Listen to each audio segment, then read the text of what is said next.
പാലായിൽ ഒരു കുടുംബത്തിലെ 5 പേരെ മരിച്ച നിലയിൽ കണ്ടെത്തി. കോട്ടയം പാല പൂവരണിയിലാണ് ഒരു കുടുംബത്തിലെ 5 പേരെ മരിച്ച നിലയിൽ കണ്ടെത്തിയിരിക്കുന്നത്. അച്ഛനും അമ്മയും 3 കുട്ടികളുമാണ് മരിച്ചത്. ഭാര്യയും മക്കളെയും കൊലപ്പെടുത്തിയ ഭർത്താവ് ജീവനൊടുക്കിയെന്നാണ് പോലീസിന്റെ പ്രാഥമിക നിഗമനം. പൂവരണി കൊച്ചുകൊട്ടാരം ഭാഗത്ത് വാടകയ്ക്ക് താമസിക്കുകയായിരുന്നു കുടുംബം. അകലക്കുന്നം ഞണ്ടുപാറ സ്വദേശി ജെയ്സൺ തോമസ്, ഭാര്യ മെറീന, മക്കളായ ജെറാൾഡ്, ജെറീന, ജെറിൻ എന്നിവരെയാണ് മരിച്ച നിലയിൽ കണ്ടെത്തിയത്. ചൊവ്വാഴ്ച രാവിലെയാണ് സംഭവം പുറത്തറിയുന്നത്. വെട്ടേറ്റ് രക്തം വാർന്ന നിലയിലായിരുന്നു ഭാര്യയുടെയും മക്കളുടെയും മൃതദേഹങ്ങൾ. ജെയ്സനെ വീട്ടിനുള്ളിൽ തൂങ്ങി മരിച്ച നിലയിലാണ് കണ്ടെത്തിയത്. ഭാര്യയും മക്കളെയും വെട്ടിക്കൊലപ്പെടുത്തിയ ശേഷം ഗൃഹനാഥൻ ജീവനൊടുക്കിയതാകാമെന്നാണ് പോലീസ് അനുമാനിക്കുന്നത്. പൂവരണിയിൽ ഇവർ വാടകയ്ക്ക് താമസിക്കുന്ന വീടിനുള്ളിൽ കട്ടിലിൽ മുറിവുകളോടെ രക്തം വാർന്ന നിലയിലായിരുന്നു ഭാര്യയുടെയും കുഞ്ഞുങ്ങളുടെയും മൃതദേഹം. ഒരു റബ്ബർ ഫാക്ടറിയിലെ ഡ്രൈവറാണ് ജെയ്സൺ തോമസ്. പൂവരണിയിൽ ഇവർ താമസമാക്കിയിട്ട് 1 വർഷമാകുന്നതേയുള്ളൂ. അതുകൊണ്ട് തന്നെ അയൽക്കാർ പരിമിതമായ വിവരങ്ങൾ മാത്രമേ ഇവരെക്കുറിച്ച്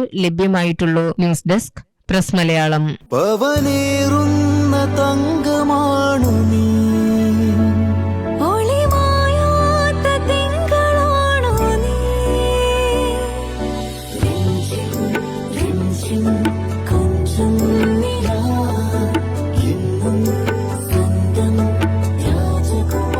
Be a Rajakumari.